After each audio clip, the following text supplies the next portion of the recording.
So Tesla posted this last week. In the US, an average of 37 deaths per year are related to heat stroke in kids.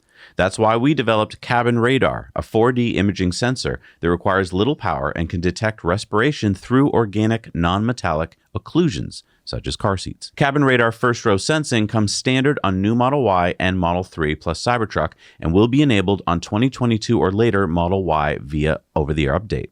In addition, child presence detection will soon be rolled out to all vehicles, also via over-the-air update. Wait, so what are we talking about here? This is like a really complicated tweet. Yeah, so children's bodies heat up 3 to 5 times faster than adults. So according to noheatstroke.org, an average of 37 children die in the U.S. every year due to being left in hot cars when their body temperatures rise above 104 degrees. And since 1998, 1,010 children have died of pediatric vehicular heat stroke in the U.S.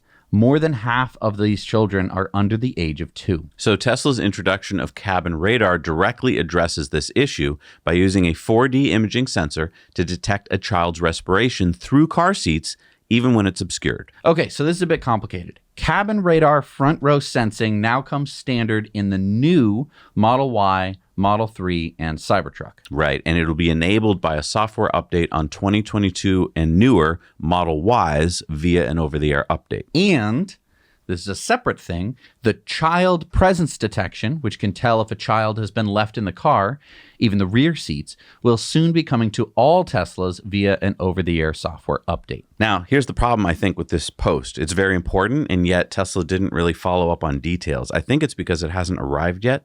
It's almost like they should have, in my opinion, waited until it was in the car so we could all see how it works. But basically, I think what's going to happen is if you leave your child behind in the car, the app will notify you that the child was left there. And then the next question I had was, could it turn on AC? And after my research, I found out, I think, yes. So the car would then go, hey, it's getting hot in here. Let's turn on the air conditioning.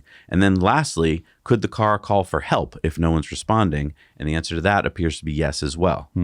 I'm not sure how you turn all these things on. Like if you forget to turn on these settings, does it not work? Like we need to know that. So as soon as this comes out, first of all, tell us about it and then maybe make us a video contributor story. Don't use your children as guinea pigs, by the way. But yeah, I want to test it out to see how it exactly works. And what's really interesting to me is that Tesla has all the technology to make this happen. So they have an in-cabin radar. They have a camera in the car. They have an app that's connected to the car. They have air conditioning that can turn on with the car off because it's an electric car. It doesn't need to, there's no ignition. All of this can happen. And I think that it's going to save lives. Yeah, that's what Tesla wants to do, is save people's lives. And I'm sorry, we've had cameras, we've had air conditioning, we've had phone apps that are connected to cars for years now, probably over a decade. Why is Tesla the first company doing this?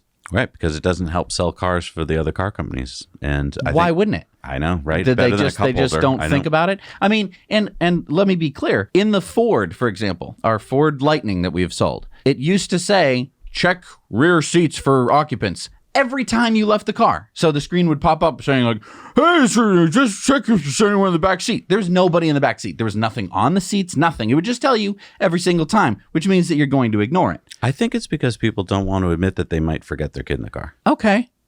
It's like not a big selling point. I agree. But at the sales showroom, I feel like if it's like, hey, and if you forget your kid, the car will tell you. And it's like, well, I never forget my kid. I know, but then why have the whatever?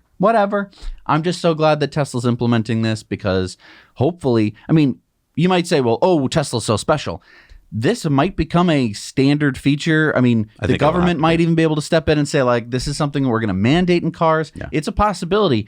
Again, seatbelts weren't a thing until one car company implemented them. And then they were like, hey, you know what? Turns out flying out of the car isn't that safe. I guess we'll implement this. The same thing could happen here.